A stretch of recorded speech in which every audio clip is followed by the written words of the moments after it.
Todos nós temos pessoas que admiramos, seja um profissional, um amigo ou um artista. Mas muita gente passa do limite da admiração para o fanatismo. E aí é que a situação se torna complicada e muitas vezes muito séria. Sobre esse assunto, vamos falar com a psicóloga Márcia Ticchi, que está aqui com a gente ao vivo. Bom dia, Márcia, tudo bem? Bom dia, Vanessa. Obrigada pela sua presença aqui nesse feriadão chuvoso. É sempre um prazer. Bom, vamos falar desse assunto que é muito importante, a gente vê muito por aí, né? Quando que a admiração passa a ser um fanatismo? Pois é, ser fã é uma maneira tão comum da gente comentar, né? Que eu sou fã de alguém, você é fã de outros. Ou artistas, ou cantores, ou até escritores, pessoas né? próximas. Enquanto o ser fã tem a ver com admiração, com aplauso, perfeito, porque agrega um valor à vida da gente. Agora, quando passa desse limite e chega ao fanatismo, se torna um problema. Porque o fanatismo, ele tira você da tua vida real. Você entra numa vida idealizada por aquela pessoa que às vezes pode estar próximo, como você falou, aí a gente entra numa questãozinha da inveja, que não é o tema de hoje do nosso bate-papo, mas da idealização de quem está longe, isso é muito grave, porque te tira da vida real. E nós temos que estar sempre com os pés bem calcados no chão para que a gente trabalhe a vida da gente de uma maneira construtiva. Se você idealiza e vive a vida do outro, você não está construindo nada para você. Sem dúvida. E normalmente acontece na adolescência ou não tem nada a ver, Márcia? Não, tem tudo a ver. Todos nós, enquanto adolescentes, tivemos nossos ídolos. Podemos não nos descabelar, chorar, mas é uma idade que é importante ter ídolo. Ídolos do bem. Eu concordo até que a idolatria hoje, ela perdeu um pouco o sentido do bem, da construção, porque nós temos muitos ídolos de papel. Sim. E isso se torna um perigo, né? Aí vem muito o papel dos pais na educação, na formação do filho, de apresentar verdadeiros ídolos. Para o adolescente curtir, às vezes imitar, no trejeito, na roupa, no modismo. Tudo bem enquanto adolescência, porque a personalidade está se formando. Tá, e esse imitar não é perigoso? Porque às vezes a gente pode ter um astro aí que usa drogas, que tem costumes errados, e aí o adolescente vai se inspirar, vai copiar.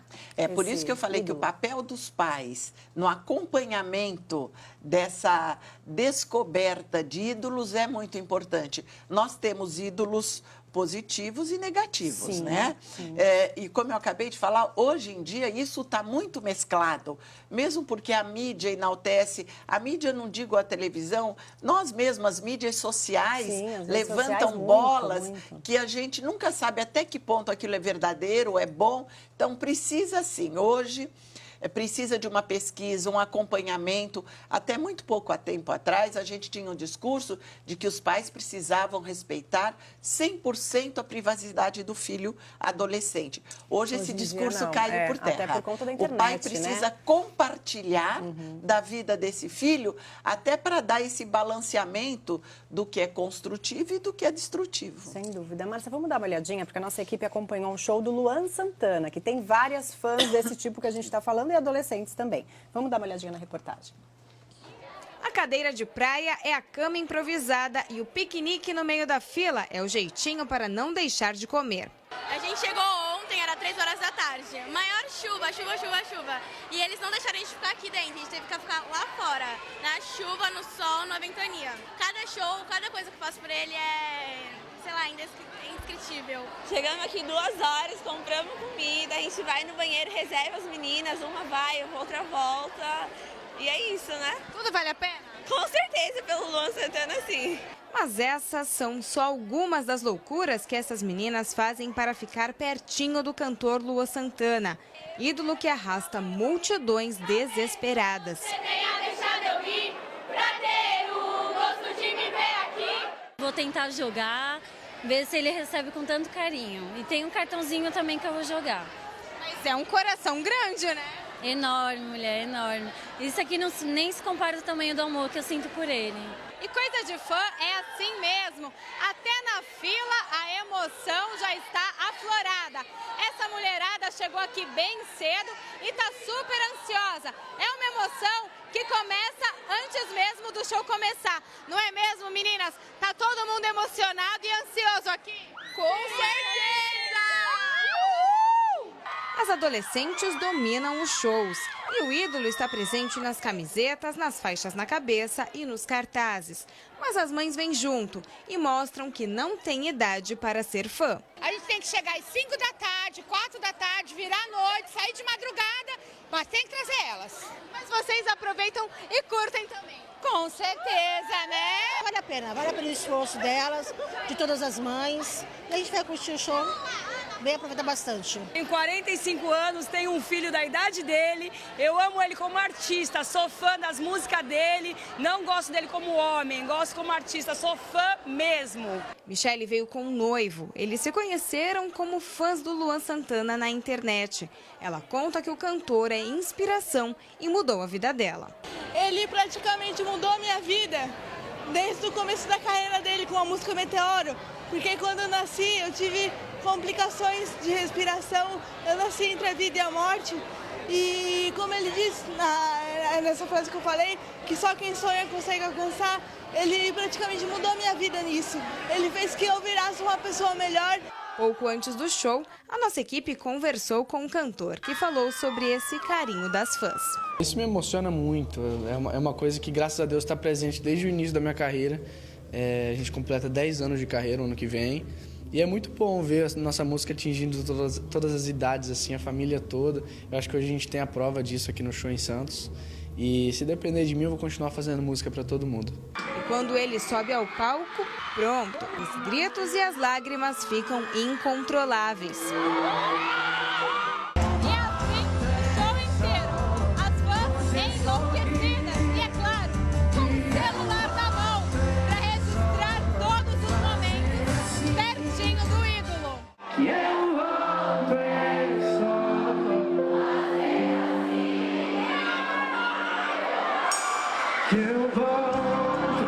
Sensacional, showzaço, tem que curtir. Eu não sabia que eu ia ver daqui de perto.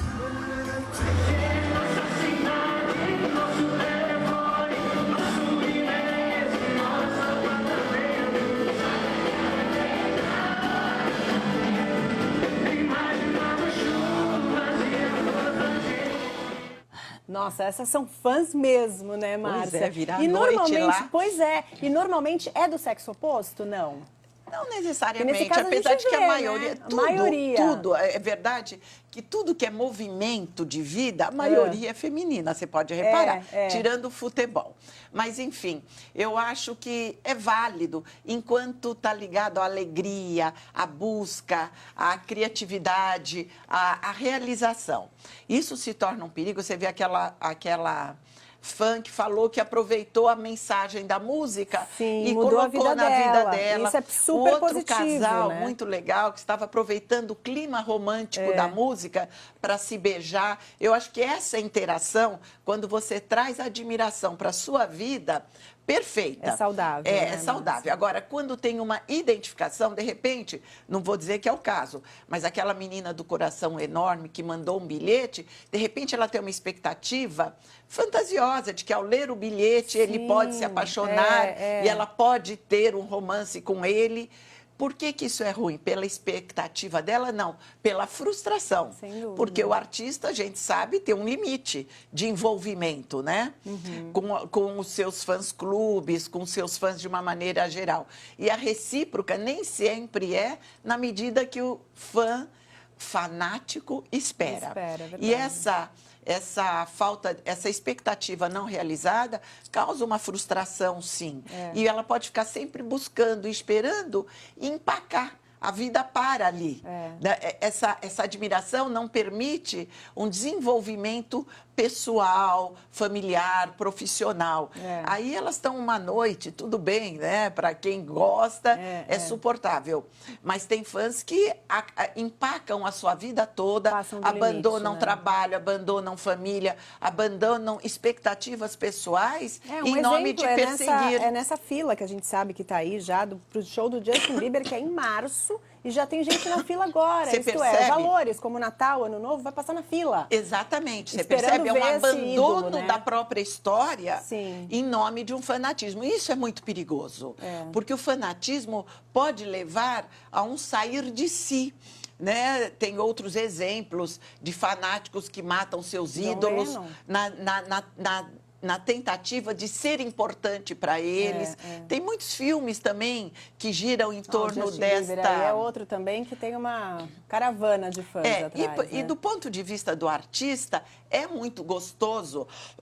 Qualquer um de nós, quando recebe um elogio no Facebook, se infla, né? E para o artista, essa é uma resposta do trabalho.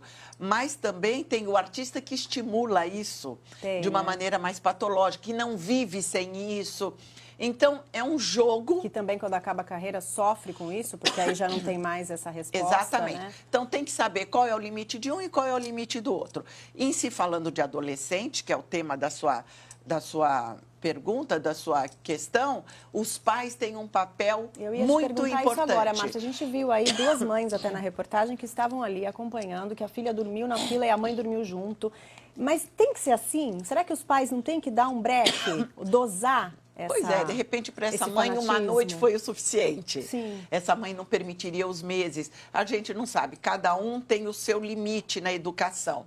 Mas teve uma outra mãe, que eu não me lembro exatamente o que ela falou, mas ela colocou um limite. O show, é legal, a gente aplaude e depois acabou. Sim. Sabe? E esse deve ser o papel dos pais. Deve ser o papel, de pôr o limite, né? Só que nós sabemos, Vanessa, que esses adolescentes agora em torno de 15 anos também tiveram os pais que ainda estão aprendendo a ser pais. São pais jovens. Ela mesma falou, eu tenho 40, 45 anos.